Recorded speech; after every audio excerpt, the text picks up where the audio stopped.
Hey there, friend. Welcome to the Having a Mom Moment podcast. I'm your host, Shannon Warner.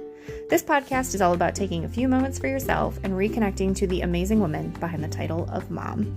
You have so many plates spinning at any given time between your kids, your partner, your job, maintaining a household, etc., etc. But where does taking time just for you play into that? Let's spend some time together, you and me, right now. We're going to connect, tune in, and tap into what makes us the incredible woman that we are. We'll nurture ourselves so that we can pour into those who can count on us. We'll also hear from other moms to learn about the ways in which they've tapped into alignment in their own motherhood journeys. Let's roll. We're having a mom moment.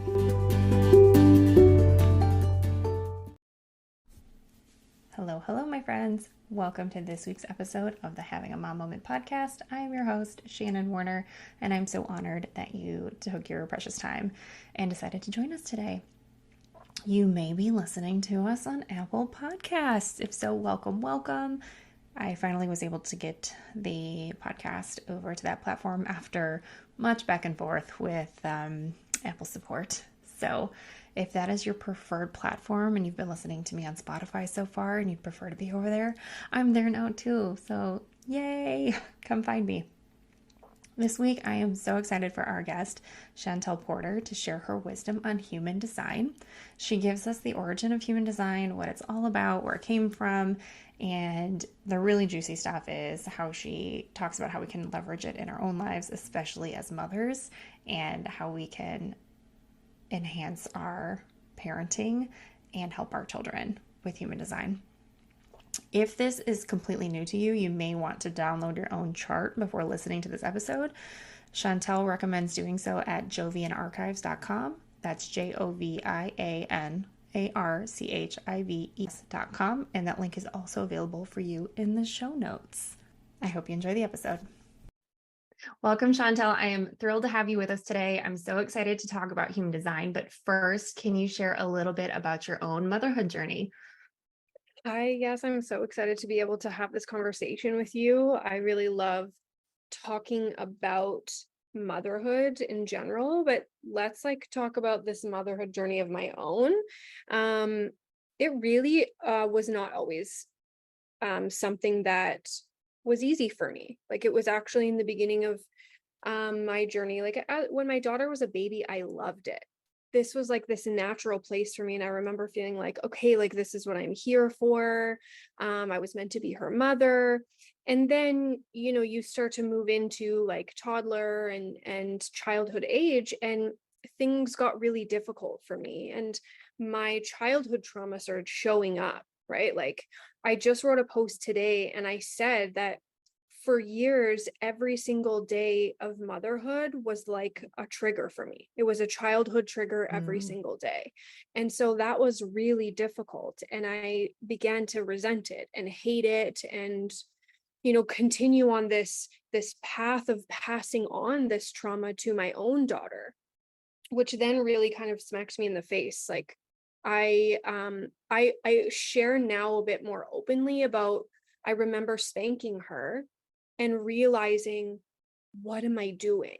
It was a moment of oh my God, what am I doing? I'm repeating it. I'm doing it. This is not who I wanted to be. Right. And that was the shift for me. But where then I started to, heal and try to learn and try to release and understand how to be better for her. And that really kickstarted my business in general. Right. It just radically changed my life. And I'm still working every single day now. She's 11, almost 12, and my relationship with her is beautiful, but it's still difficult some days because I'm undoing generations of abuse and trauma. So it's beautiful, but difficult at the same time, right? Mm-hmm. Yes, some of that really resonates. The things that come up for you that you're like, wait a minute, what's happening here? Why? Yeah. And why am I doing the things that I'm doing? Yeah. I think that's really important when you can reflect on that and pause and go, is this the way I want to move forward? Right. And I remember swearing I would never be like my mother. And in that moment, I realized I was just like her, and it terrified me. right? Mm. And I later realized that that was a good thing, that I didn't want to be like her. I just didn't know how to actually make the proper changes to not be like her. It was like Mm-hmm. those patterns get so ingrained in us that we don't even realize that they're there. Mm-hmm. So this kind of jump started your business, you said. So can you tell us a little bit about that Yeah, it and what was you like, do? I remember the beginning was just like, it was a series of these beautiful synchronicities that happened where I was like, okay, like I need help. I need help. I was looking everywhere. Someone help me, please. Like, I don't want to live this way anymore. And these things just started falling into my lap. And I just started doing my own internal work and had a realization. As I was sat on the couch one morning, it was like 5 a.m, crying, just thinking like, I didn't know that I could feel this good, right? As things started to fall away and shift. And each day it was this new realization of like, oh, I didn't know I could feel this good, and then this good, right? Like it just continued to get better. And previously I thought that it was just predetermined. Like my life was what it was. My lot was what it was. I was told growing up, like, this is who you're going to be, and this is it. Like, you don't get to be anything else because of where you came from. Mm. And it was a true realization of that was not the truth, that was not my truth, and then I got to choose, right? And if I didn't know that it could be any better than what it was, if I didn't know that I had a choice, how many other women didn't know too, right? Mm. And Mm-hmm. then I have goosebumps thinking about it now, because I just knew that I had to share what I had found with anyone who needed it. Mm-hmm. Absolutely. So how long ago was this, and how long have you been in business? Yeah, so that was about 6 years ago when Okay. I started out, and my evolution has just been really kind of funny in my niche, and who, I was helping as I moved through my own healing. I went through a bit of a rebellion phase and all of these different phases to come to where it's at now, right? Where it's just helping women come back home to themselves, whatever the circumstances are, come back home to themselves, to their bodies, creating safety within this vessel that we have, and trusting ourselves, right? um Mm. as women in general, we need that. But recently feeling really passionate about speaking to mothers, which is why we're here today, right? Yes, the mothers need it. And I feel like so Yeah. many, I don't want to use the word lost because it sounds so negative. But I think a lot of us need like a recalibration Yeah. and don't know where to start. So when you're helping women, what does it mean to someone who doesn't understand? Like things are not great. I know this is not where I want to be, but what does it mean to you when women are coming home to themselves? What does it look like for somebody who may not understand? Yeah. To me, this means becoming our own authorities, Mm. right? I use human design as one of my main tools because it is your true permission slip to follow your own authority, not an exterior authority like we've been conditioned to do, right? Starting with our parents, family members, teachers, authority figures, right? Religions, all of these exterior authorities, but following our own inner authority, because to me, our bodies always know. They know what direction, they know what's right and what's not right for us, but we've been so conditioned to ignore it, to numb it, to shut it down and listen to the mind, or someone outside of us, right? Which is Mm-hmm. is a further, it's like the epitome of separation from our soul. And so when we can start to follow our own intuition and inner authority, then all of these things start to come back into line, and we go, okay, like, is that really what I believe? Is Mm. this really who I want to live as? Are these really my values? Is this really the kind of mother I want to be? Or is there something different? And we can Mm-hmm. navigate that within our bodies. Yeah, that's so good. Even just pausing and thinking, is this really what I want? Is this really true for me? Or am I just repeating a pattern? So Yeah. powerful. Yeah. Because like I say that we come into this life with kind of like a garden, right? It's like this dirt, this soil that's clean. And from day one, and even before, people are planting things into it. And a Mm-hmm. lot of times they think they're doing good, right? They're well-meaning, but some of these things are actually weeds for us, and we just don't know that. And so we Mm-hmm. get to kind of pick through and figure out what is a weed to me and what is really this gorgeous flower, right? Mm-hmm. And create that that flower bed that's ours. Yeah, that's a beautiful analogy. Yeah, Yeah, because it's all well intentioned, but weeds even pop up in the most beautiful of gardens. So they all need a little exactly. pruning. Yeah, that's amazing. So you say you do a lot of this through human design, which I'm super excited about. So can we kind of jump into that Mhm. and explain a little bit about what it is for someone who may have zero Yeah. information? So human design is basically it's a combination of astrology, I Ching, the chakra system, Kabbalah tree of life, and some principles of quantum physics. And how I'd like to describe it is it's like your energetic blueprint. It's who you are, it is your gifts, it is what you came here to do, right? Your soul's purpose, your life's purpose. But it also shows us how your intuition communicates with you, where you're most susceptible to be conditioned in both the too much and the not enough, right? And then we can use it to also understand others and their impact on us and our impact on theirs.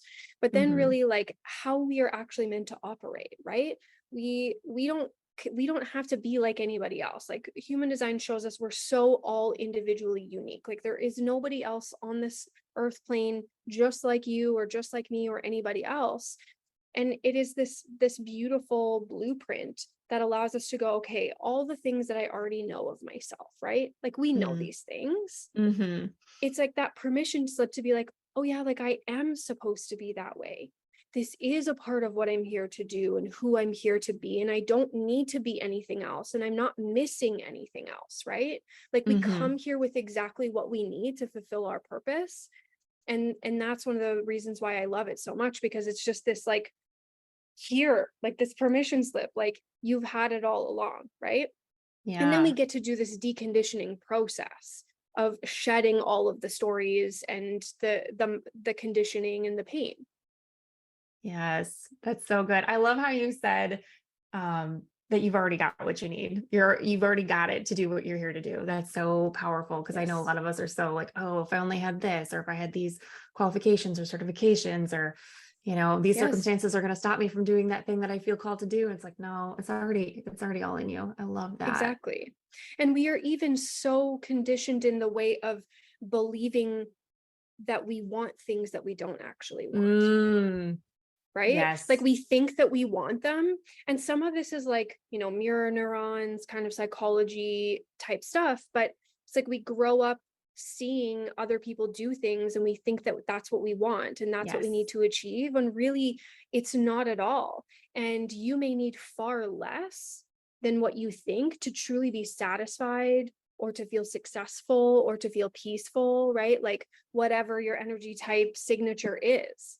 It's Yes. like that's what you get to even discover through human design too, is like what really feels, if you're a sacral being, satisfying to you, right? Or Hmm. what brings you peace as a manifester. Like those are the feelings. It's not going to be what Yes. your mind tells you or what society tells you, right? But it's going to Mm-hmm. feel so good for you.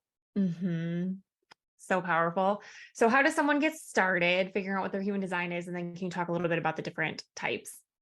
Yeah, so there's many ways to kind of pull up a free body graph.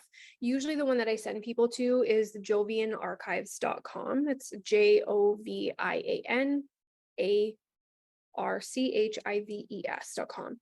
And you can just input your birth info. So it's like your date, time, and place of where you were born, and it will give you your energy type, your authority, and your strategy. The strategy is how you're meant to make things happen. The authority is like how your intuition communicates with you. And your energy type speaks to your energetic aura and how you're meant to kind of move throughout the world.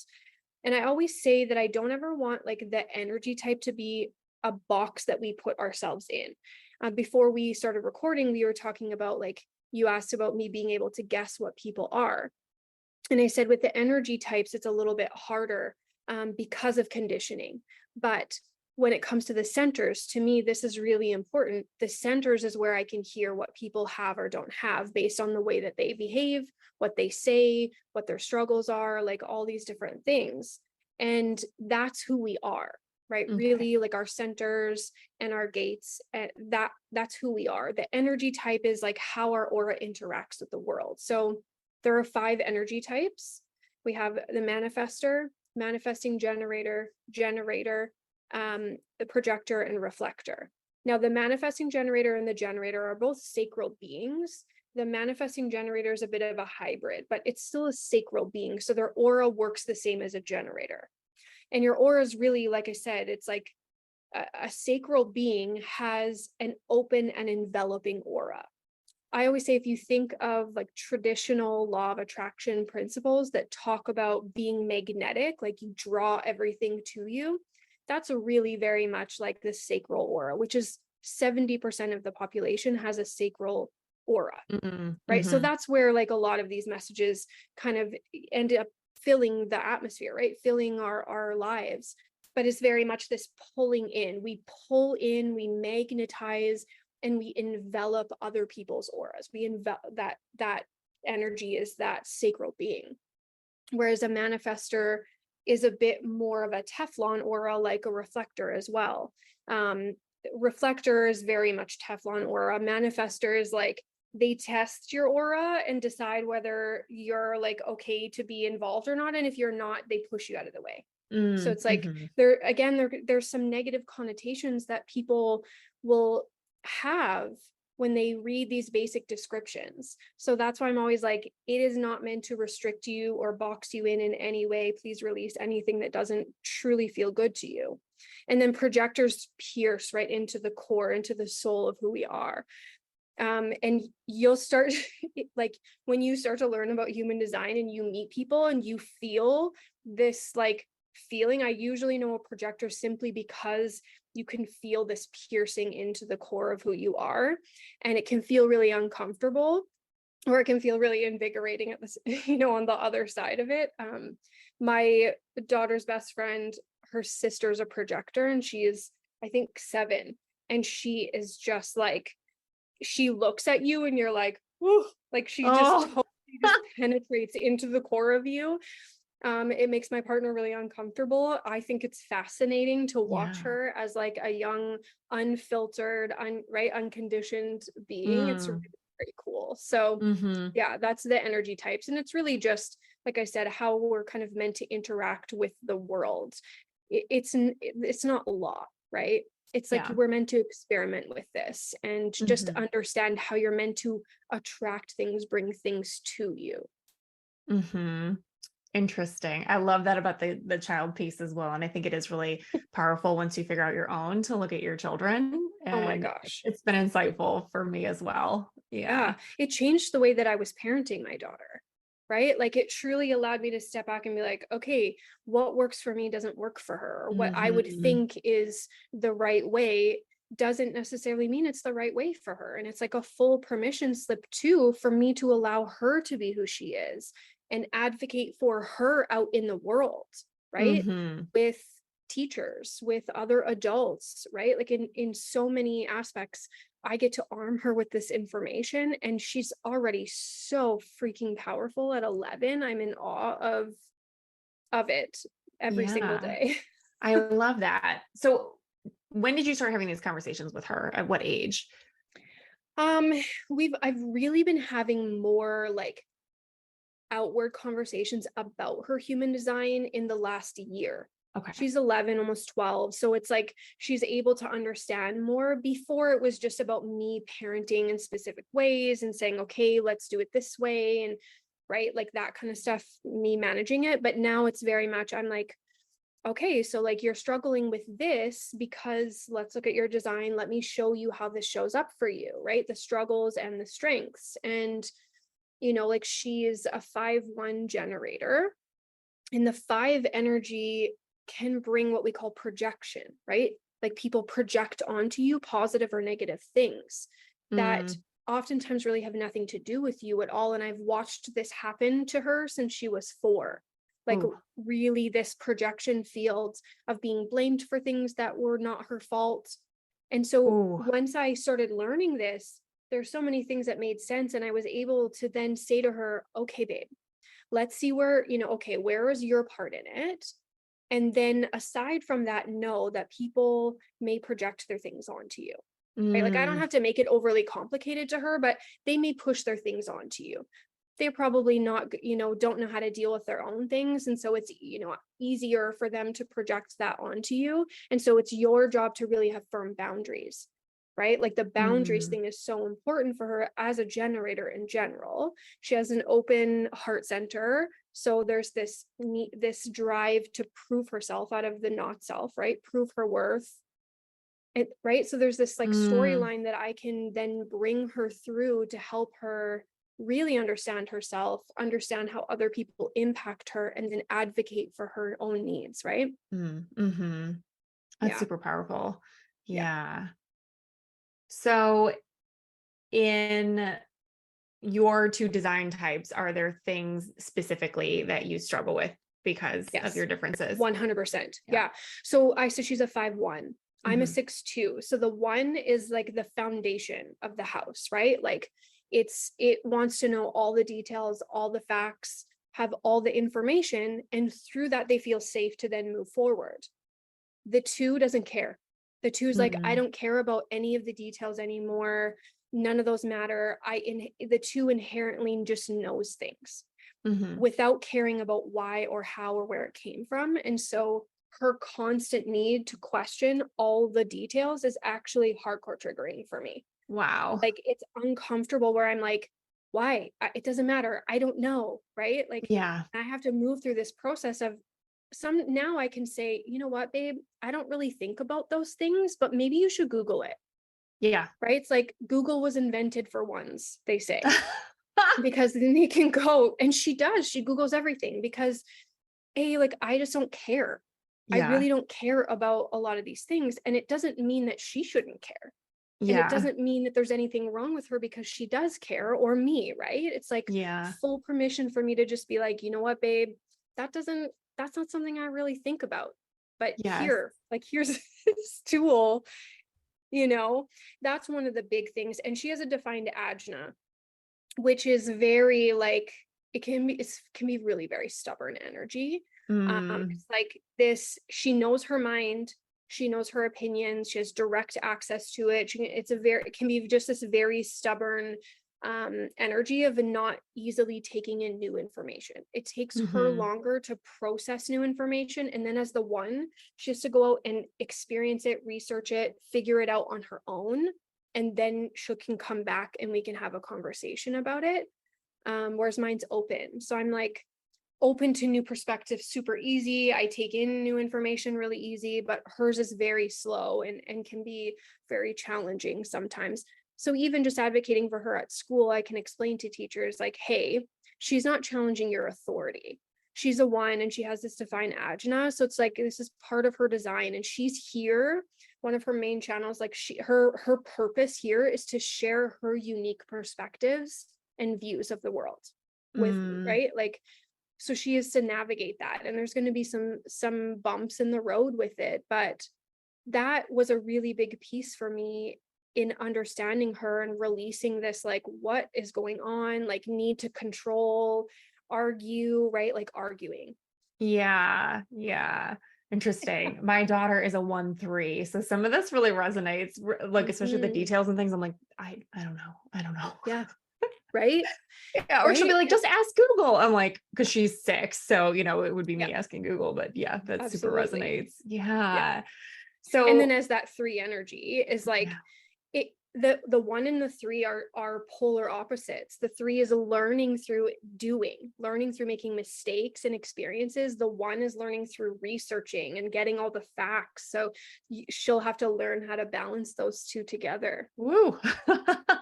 I think actually both of my daughters, my little one is only 18 months. Yeah. So they're both 1-3. So this Yeah. will be an interesting dynamic. I definitely feel that they were chosen for me. Hmm. And I'm learning a lot by being their mother, that's for sure. Absolutely. I feel that.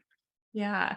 So I know we've said a lot of things that if anyone has a little bit of experience with human design, it's a little more meaningful, but to someone who's brand new, maybe just pulled up their chart, where do they kind of start and what do they do with the Yeah, information? you always want to start with your authority and your strategy. Those are key, right? The authority is how your intuition communicates with you. It's your inner authority. And the strategy is how you're meant to make things happen in your life, and one follows the other, right? Your Hmm. intuition says yes or says no, that kind of thing, and then you use your strategy to make it happen. And it's not a mind thing, like we're not doing this with the mind. It's just trusting this inner wisdom that's within you, whatever your authority may be.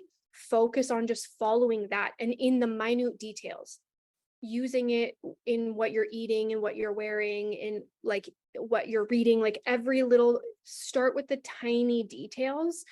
And then it's this building strength, right? You build this relationship, you build this confidence and this strength in your own inner authority. And then you can start to take on the bigger decisions, right? The more emotional stuff then becomes easier when you already have that, right? Especially as women, when we've been so disconnected from our own voice and authority. And Hmm. then, the energy type, lots of people say is really important. Yes, it's important, but from the authority and strategy, I really love people to, once they're ready and really comfortable with that, just know, like, honestly, if you just did your authority and your strategy, the rest just falls into place. It really does. Right. Like when we look at people who are really successful, it's like, say, Oprah Winfrey, like she's Hmm. living her design. When I look up her design, like she's living it. She doesn't need to know about human design because she's living it, Hmm. right? So it just, things naturally fall into place, and it's not about being upright in the mental part of our minds. It's just Hmm. following our own intuition, follow Hmm. what lights you up, follow what feels good, and work through the process as things come up, right? Hmm.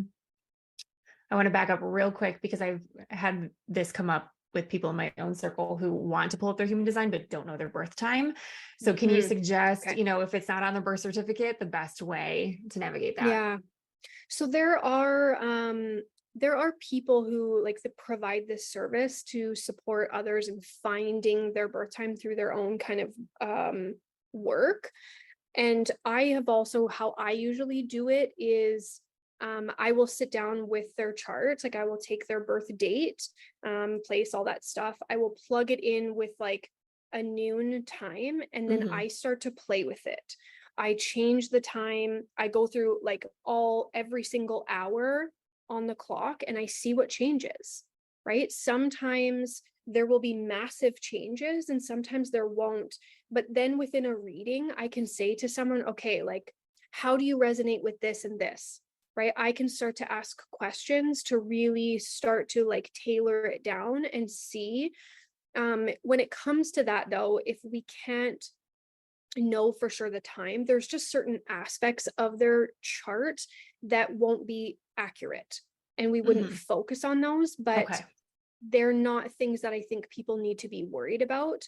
The centers, the energy type, like channels and stuff like that will be pretty much there, right? And then aside from that, we can go, okay, like how do you feel about this type of environment? Right? Where do you feel most comfortable? Like we can start to, like I said, trial and error things. And Okay. that can be really supportive. That's how I do it.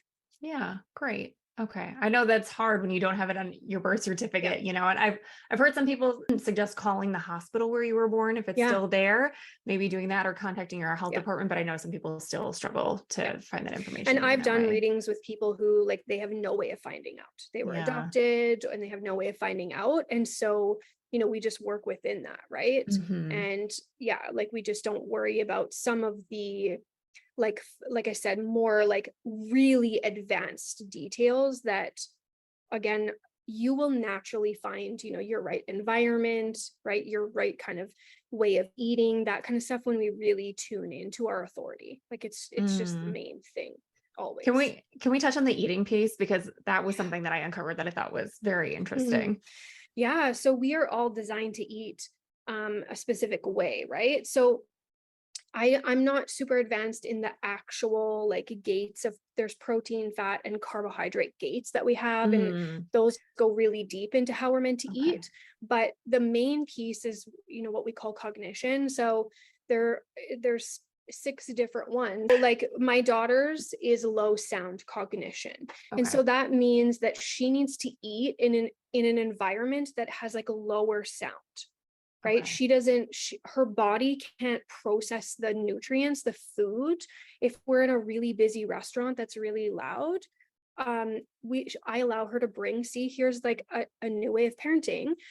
I let her bring her iPad with her headphones so she can listen to her music while she eats. Mm, People will think, they'll look at us and they see, right, my 11-year-old with her iPad and her headphones eating and make judgments, but it doesn't even matter yeah. because I know that this supports her so we can all go out to eat at a Yeah. restaurant. Otherwise, that's not fair to put her right through that. She would truly get really upset stomach until I realized this, right? So my partner is high sound. He Hmm. loves to eat in these busy, bustling restaurants. His body really processes well. So when we're at home, sometimes he has a headphone in his ear and he's playing some crazy, like, music that I would literally never listen to. Right. So we can start to actually like digest in the way that our bodies are designed to. So some people they're like low light, right? We're indirect light, eating kind of in the dark or at night or in the direct sunlight. Um, and then it's truly because when our bodies are able to digest the food better, our brains work better. We can process Mm, information better. Our nervous systems can settle better. We have better access to our intuition, right?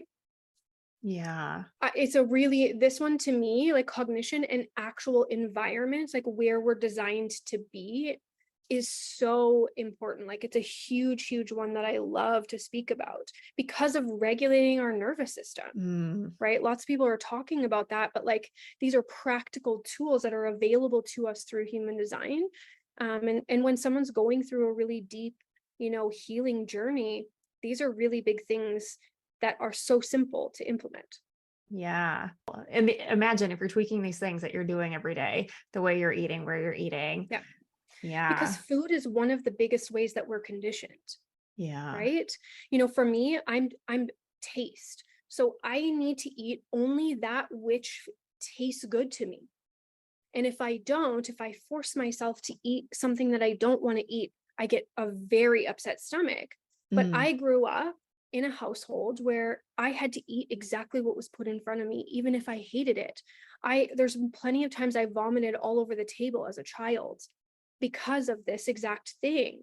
And I had mm, no idea right? Like for years, I would just like force myself to eat something. I would go to family's house and eat things that I hated, but I didn't want to be rude, right? You didn't want to be disrespectful. And then I would yeah. pay for it. I'm sure a lot of people experience that as kids. Yes, it's Yeah. huge. Yeah. Yeah. And then if you can reframe that for your own children, and I think there are ways where you can navigate these situations politely. Yes, You're not absolutely. offending anyone, but you're doing what's best for you, which I think is a huge thing we as women and mothers need to tackle is, what, we don't need to be so polite all the time No, and sacrifice ourselves in the process. no, exactly. It's not doing us Mm, any good, right? And it's not mm-mm, doing our children any good or anyone else, right? It's truly not doing anyone any good when we do that. mm-hmm, It's just mm-hmm. learned, but it can be Yeah. unlearned. Yeah. That's Yeah, so powerful. So right. powerful. This is why I love human design. I love it. I love it. So what are some other things that people should look at? I think these are really great starting points. Yeah. But what else, if they want to go a little bit deeper, where should they go? I always want people to look at their centers. So anything that's colored in is what we would call a defined center. It's who you are. It's the energy that you have consistent access to. It's what other people feel of you. It's what you pump out into the world. Anywhere that is not colored in, so it will be white, that's called an undefined or an open center. And it's where you take in the energy of others and amplify it.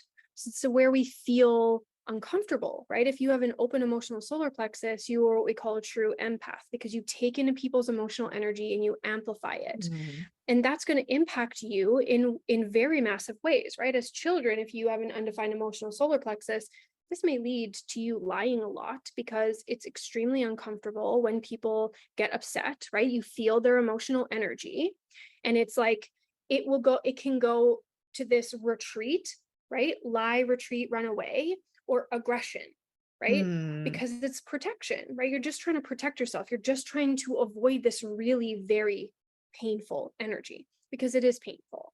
mm, I have an open emotional solar plexus, and so does my daughter. And so, like, those dynamics really come into play when it comes to parenting in general. But that's just an example of how that can impact us. And so the open centers are where we're most susceptible to feel like we're not good enough, because we don't have consistent access to this energy, mm. So right? interesting. It's Yes. like you can use the energy, but it's not yours to keep, and it's not who you came here to be. So don't hold on to it. Don't try to be something that you're not. The defined stuff is who you are. It's who you came here to be. It's what's easy to you. And we think, right? Oh, like, it's not a gift. This is what's easy to us, is like it's boring, it's blasé, but it's like not everyone has what you have. You get to pump that out to the world. You get to offer that to other people, right? So centers to me are just so freaking beautiful. Like, Mm, the deconditioning, the trauma work, the generational work, it's like it's hugely intertwined in my work with the centers. My mother was a mm, projector with a defined G center and a defined heart center, and those are two places that I'm undefined. I actually have a lot of undefined energy, and I felt that growing up. I felt it. She was living, we can be in our not self, whether it's a defined center or an open center, right? But one of the things that I did gain from her defined ego center energy or heart center energy was like, it's a bit of like, she is driven by her own desire, right? Like mm, what she desires. It can be very selfish, and it really was a very selfish energy. But I learned to fully just like, and the defined G center is sense of self. So like very early on, I was really good with who I was already. Like mm, this, I had this really strong sense of self, and I wasn't really trying to prove myself in a lot of ways. I was just like, absolutely not. Like, I don't put up with that. Like, that's a no-go for me. And yes, there were a lot of traumatic things that happened to me at her hands, but I'm able to see where some of these things really did support me mhm. in my life, right? So I don't ever want it to be like it's bad. Like, we can use it. We can pick it up and use it and tap into the energy, but then release it. Mm. So interesting, especially as you start to unplug, from what you know to be true, and then kind of look into, like you said, other people's charts in your sphere, and you're like, Mm, oh, honestly, yeah, it's so it's interesting. I love it. I love knowing what other people are, right? And watching, famous people, I often like will pull up their charts. We watched the Shania Twain documentary the other night, and I pulled up her chart and was like, oh yeah, I totally get that. Like, you can see where, different things pop up. And then I get my own theories of like what, certain things that happen, right? And it's just like, you can start to see things at a layer of awareness that's, not really talked about much. For real, for real. Yeah. And remind me, this is a relatively new practice, right? It hasn't been around forever. No, yeah, it's so Ra Uru, who got this download in Ibiza.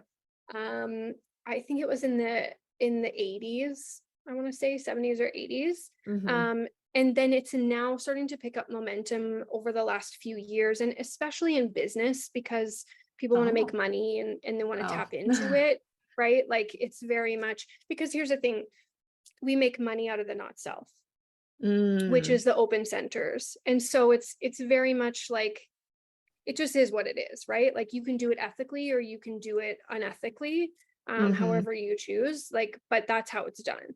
So, we are, and this is where I always say, like, the centers are so important, because anything that's open or undefined is actually a wisdom center.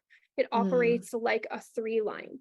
It's through the school of life we learn to become wise about that energy, and then it can be a profit center or a wisdom center that we can then support others through, because it's empathic energy, right? We're taking in other people in those places and feeling them in ways that they don't even feel themselves sometimes. So it can be hmm. really, really powerful. And this is where, like, in the beginning, when you look at your human design, you can be like, oh my gosh, I have a bad human design. This sucks. No, there's no such thing. Right. And I felt the same way in the beginning because I have a lot of open energy until I really started to learn that, oh, these are gifts for me. Like, I Mm, can help so many people because most of my centers are undefined. Yes, it can be exhausting. So I have to have really great boundaries and really get great systems in place. Right. But then I can support people in such a profound way because I can truly feel them. I can mm. feel what they cannot and then support them. Right. So it's just so beautiful in what it can offer. That's so interesting. What a gift, Mhm. really. I know. Yeah. I think there's something to be said too. I mean, you said it's rising in popularity partly because it's becoming a revenue generating thing, but I Yeah. think there are so many people out there who are trying to figure out who they are. Yes. Absolutely. I think especially in recent years with the big shakeup that the world has gone through, people trying to Yeah. figure out, like what is actually me and what am I carrying around that is Hmm. just what I've picked up along the way, but isn't Yeah. actually me. And Ross said that human design is for the children. We need to Oh, decondition ourselves so that we can raise our children as themselves. that gave me Right. And that's goosebumps. Oh my gosh. exactly, I know.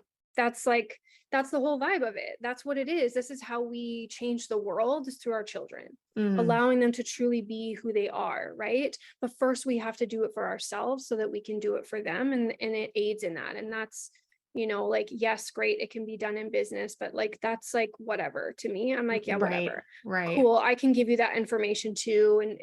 But I don't want to talk about that all day. Like, I love doing soul and life purpose readings for women, like Yeah. truly just like Oh, showing them their gifts, what is literally already in them. Like, this is already yours, it's there for you. Like, you don't have to try to be anything else. Like, you don't even have to try to be this because it's who you are. So like, let's yeah. tap into that. Yeah.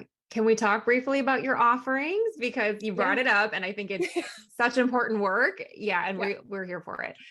Yeah, so I offer all sorts of readings, right? Like parent readings for their children, like like one-to-one personal readings, relationship readings, business readings. But then, like I said, what I really love is this soul and life purpose, because, like you said, so many women, especially, are trying to find out who they are. Who am I? What am I supposed to be doing? Where am I supposed to be going? Like, what do I do? Right.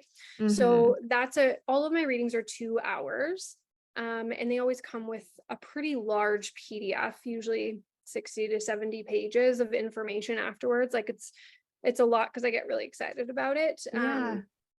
And then you can do readings of like 3 packages as well, so that we can really go into the nitty-gritty details, but they get separated about a month apart so that you can take Okay. the action and really implement stuff. Because I don't want to do a reading and then have someone go away and be like, yeah, that was really great, I feel seen, but then do nothing with it. Because Mm, then it's just another thing that, you have in the closet, and it's like, whatever. yeah. Like, We let's have enough in the actually, closet already. Let's use it. Yeah. honestly, yeah, exactly. Oh, Yeah, those ones are 222 USD. okay. And yeah, so the package is a little bit less. Like, I think you get 100 or 150 off. And then I have the offering, like the free, it's called Remother the Mother Starter Kit.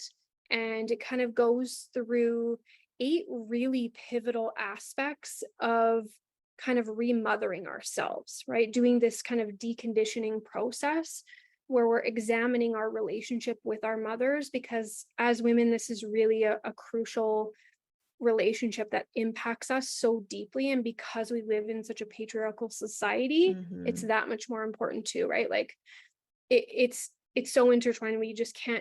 I don't believe we can do any self-healing and self-discovery without really examining this. So the freebie that I have to offer will go through these really key aspects of remothering ourselves with some tools and journaling prompts to really start you on your journey. Oh, I love that. We'll put the links to all of that in the show notes for sure. Yeah. Um, and can you tell us where people can find you in the meantime? Yeah, absolutely. The best place to find me is either through like my Instagram or my link, which has everything ever on it, Okay. which I will send to you. But my Yeah. Instagram is chantel.mariewild, and everything's, yeah, like filtered really through there. Perfect. And we'll definitely put all that in the show notes as well. Before we wrap up, I like to ask questions of all of my guests. And I think you did a really great job explaining what you kind of didn't expect motherhood to shake up in you, how you said how triggering it had become. And I think a lot of people experience that. If we're really honest Yeah. with ourselves, there are things that trigger us Yeah. because it's such a transformative experience, you know? Right. And I Yeah. think like I often have said, like, I think it could make or break you if you're, we get to choose either Mm, way. But one thing that I didn't really expect of motherhood that I haven't shared yet is like, it actually showed me that I was capable of loving another human being, like that was mm, within me, because I didn't think that I was capable of doing that before. mm, And so that has been something that has expanded me beyond belief. That's so beautiful. If you could give one piece of advice to another mother, whether a new mom or someone who's in the trenches, what would it be? Mm. Something I'm really passionate about sharing is that society wants us to believe that motherhood is the same as caregiving, but it's not, right? You are a mother, but it's not who you are. And motherhood is not the job, right? Caregiving is the job, and Mm, caregiving is for anyone, not just mothers. Motherhood is the relationship that you form with your child. It's not the duties, it's not the tasks that we do on a daily basis. And so we get to, separate our identities as well from this, and know that we are not just mothers, right? Like we get to yes. be our own thing. Like you are, that's what you are. Like you are, I am. And Mm, then I have this motherhood relationship, and I have a partnered relationship, and I have friendship relationships, right? yes. Yeah. Yes. I'm a big proponent. I did an episode early on in the podcast about my husband and I's theory of self, spouse, and spawn, where we have to make sure we're good, number one, for ourselves Mhm. before we can be good for each other. And then Absolutely. we can be a good partnership and parents for our children. But Yeah. as And I'm women, we're going to so tell used you, to laying down our needs. And yes, yeah. 100%. And that's exactly it. And I have been telling my daughter since she was 4, you have to love yourself more than anyone else in the whole world Oh, yeah. first. Like I've said to her, you are first.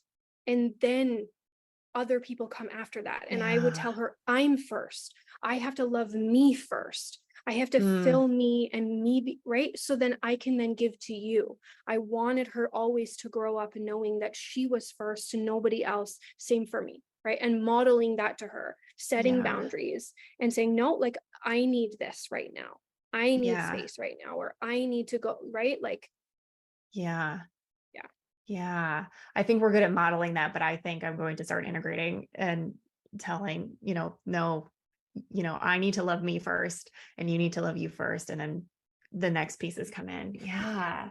But if they can internalize that at a young age, like how they're going to move forward is going to be so amazing. Honestly, they'll be unstoppable.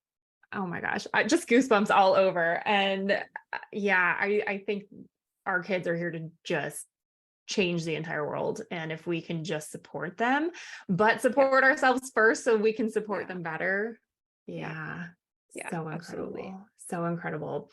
So human design is obviously a huge piece of what you do, but how do you specifically connect to yourself in motherhood when things get so busy and I, just the in and out of every day? Yeah, I have a daily practice that I have been doing since the beginning of my journey. So 6 years, it's what started everything, and it is a non-negotiable for me. This is what Mhm. works for me. I wake up before everyone else at 5 to 5:30 in the morning, and I do what I feel called to do at that time. Sometimes it's meditate and journal. It's usually reading. It's contemplating. As a 2, I need a lot of time on my own, and this is something Mm, that human design has given me that permission slip for. Yes, I have a lot of open centers, so people's energy is really draining, but also I need time alone to process what I've seen, the information that I'm receiving, right? So that I can then bring it out to the world. And so that has just been 100%. I may, when we go away, like let it slide for a day or two, right? But as a whole, like it's an integral part of my daily routine, and my partner and my daughter both understand that, and they know, like, you cannot come out until this time. This is my time. And we work with it, and it's a full, like, even if inside I'm like, it's not a big deal. It's just, a couple days, whatever, let it go. No, Mm-hmm. because that's for me. And if I Mm-hmm. don't do it, then I see, right, the consequences of that. And my family sees it and feels it. So for everyone's sake, it's just a non-negotiable for me. Yes. Yes. Yeah. Very similar experience that if I set it down for a couple days, and it happens to me on the weekend, sometimes it's hard because I want to sleep Yeah. in a little bit. That's my weakness, but I notice it very Yeah. quickly, especially come like Sunday afternoon. I'm like, oh, I'm going to need to Mm-hmm. take a minute because I have not taken any minutes for myself. Absolutely. Yeah. Absolutely. Yeah. Yeah.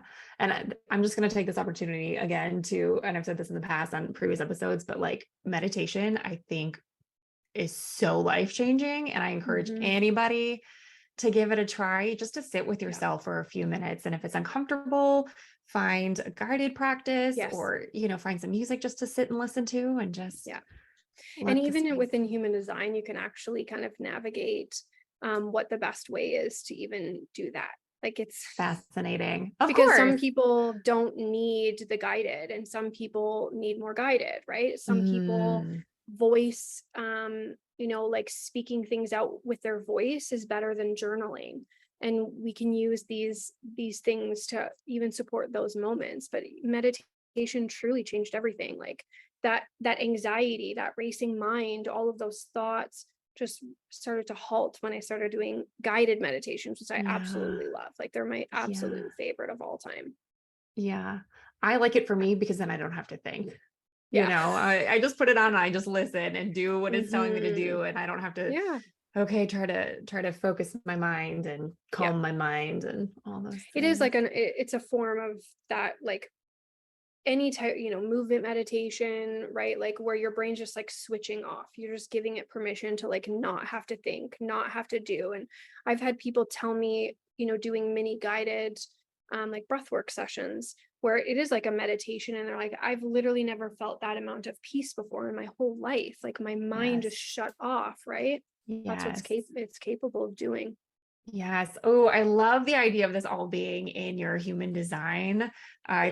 You're selling your services very, very well because I know Yeah. there are people who are like, I don't know where to start. I know I need Yeah. something. I don't know what I need. This can tell you how to eat. It can tell you what On kind of it. space to carve out for yourself and Yeah. how to navigate it. Yeah. I love it so much. And I just share what lights me up about it. And that's the joy of being a generator is like I'm meant to just share what I love, what I'm passionate about, what I'm excited Yeah. about. That's it. And then Yeah. those who resonate, they come, right? So it's there's Yeah. no area of life that you cannot use human design. Mm, I love it so much. I think before we wrap, you brought up a good point because my husband is actually a generator, but he does not show a lot of those qualities. When I was explaining his design to him based on what I learned, he was like, "What?" And I know it's based, I have his birth time, I have his location, I have all the Mhm. things. So what do you say to Mhm. somebody when, and you touched on it a little bit, but when they're going through it and they're going, uh, I don't really identify with much of this at all. Yeah. Generators are what Ra called super slaves. Oh, Because like we're these energy beings, right? We have this life force sustainable energy, but we are so conditioned to use it for other people that we then often feel like no, like I rarely have energy, like I'm not lit up by anything, like I'm just mm, exhausted, I don't know what my passions are, because our energy is being used for other people, right? And so it's this like where I said about making decisions one little piece at a time. It's like start tapping into, as a sacral being, does this light me up or this light me up? It's very black and white, this or that, mm, yes or no, right? Do you want to eat this or do you want to eat this? And then you start following this feeling of like someone's calling on the phone and your body is going to tell you right away whether you're supposed to answer that or not. And it's not over, right? Like we're not overriding that. And the right. more that a generator can take those moments and really follow what their body's saying to them, right? This, if you think of a pendulum, the pendulum will sway one way for yes and another way for no, depending yours, some go one way or the other. Your body's going to do the same thing. It's going to pull you towards things that are meant for you. And you're going to pull in and have this like, kind of feeling for things that are not for you. And it doesn't matter what area of life this is, right? But we have to start consciously paying attention to the response. Mm. Yes. Yes. I love it so much. I think everyone just, if you're trying to reconnect with yourself, try this one on for size and see how it Yeah, feels. There's other things out there, but like you've said, I think human design just gave me a permission slip just to be like, this is who I am and that's okay. yeah, And as you added, you've got all the tools you need. I love it so exactly. much. Yeah, thank you. This was so juicy. Thank you so, so much. We're for sure going to put all of your details in the show notes. You guys reach out to Chantel, follow her if nothing else. There's some really good stuff out there.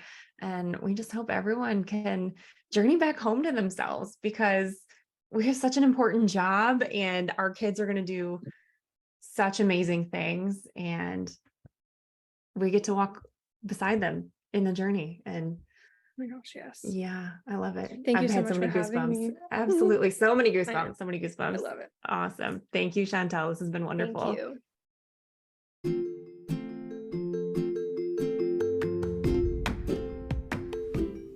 Thank you again, Chantel, for joining us today and sharing all of your beautiful wisdom about human design.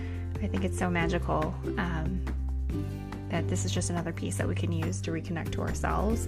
And it's a permission slip to just really be who you really are, unapologetically so. Here are this week's key takeaways. 1, human design can help you come home to yourself. It is your true permission slip to follow your own authority. 2, human design is your energetic blueprint, who you are, your gifts, what you came here to do, and how you're meant to operate. It also shows how your intuition communicates with you and where you are most susceptible to being conditioned. It shows us all how individually unique we are as well. 3, when looking at your chart, start with your authority and your strategy. Your authority is your intuition, and your strategy is how you make it happen. Trust the inner wisdom within you and following it in the small details. 4, when studying your chart, pay attention to the colored and uncolored areas. The defined centers, the colored areas, show the energy you pump out into the world. Open centers, the uncolored areas, are where you take in energy of others and amplify it. These are the spaces you can feel uncomfortable and areas in which we can feel like we're not good enough. 5, we're conditioned to think we want things that we may not actually want. You may need far less than what you truly think to feel happy, successful, and peaceful. Human design can help you determine what really feels good based on your design type. 6, we can unlearn conditioning that does not serve us through learning and understanding our own human design. 7, knowing your children's energy types can help you better parent your children and can help you help them step into their own power and advocate for their own needs. 8, human design is for the children. We have to decondition ourselves so we can raise our children as themselves. We can change the world through our children by allowing them to be who they really are, but first, we have to do it for ourselves. 9, motherhood is not the job. Caregiving is the job. Motherhood is the relationship you form with your children, not the duties that you do. We are not just mothers. And 10, we come into this life with exactly what we need to fulfill our purpose. If you are listening on Spotify, you have the opportunity to interact with this post. I've shared a poll where you can select your energy type out of the 5. I would love to see where our audience base kind of falls and to see if the proportions are representative of the proportions of the different energy types on a global scale. For anyone wondering, I am a projector. Also in the show notes are ways in which you can find and follow Chantel and her work. There's also a link to her offers, so please go check her out, show her some love. I've created a couple of ways to work with me to gain support in maternity leave planning. Again, if you were past this phase of life, no worries, but I would be so honored if you would pass it along to someone you know who is. First, have you grabbed my free maternity leave planning guide? It includes 18 pages of tips and tools to create an aligned plan that honors your needs from workload transition to building and support with a new baby and honoring your need for self-care. You can grab it via the link in the bio. I'm also opening up the waitlist for my 6-week live program called Mastering Maternity Leave, in which we work together in a group setting to create that aligned leave plan that honors your needs at work, at home, and with baby, and especially for the transition back to work. We will meet twice a week with plenty of opportunity to talk and connect with other women in the same phase of life. The waitlist for that next round is available in the show notes. Lastly, I'm really excited to share the one-to-one individualized maternity leave planning guidance will be rolled out very, very soon. If you are looking for individualized attention to work through all the details specific to your situation, this option is for you. For more information, you can drop your details via the link in the show notes, and it will add you to the waitlist to be the first to know when the program goes live and you can enroll. Until we meet again, come hang out with me on Instagram at Having a Mom Moment or on Facebook, also at Having a Mom Moment. If you're enjoying the podcast, please be sure to follow or subscribe, whatever the option is on your preferred platform. And please share it out to anyone else who you think may also enjoy the podcast. As this podcast is just for us moms and mamas to be, shoot me a message on any platform or email me at havingamamoment@gmail.com if there is something you'd like to hear about on a future episode. In case no one has told you today, you are amazing, you are loved, and I'm so proud of the beautiful human that you are. Have a great day.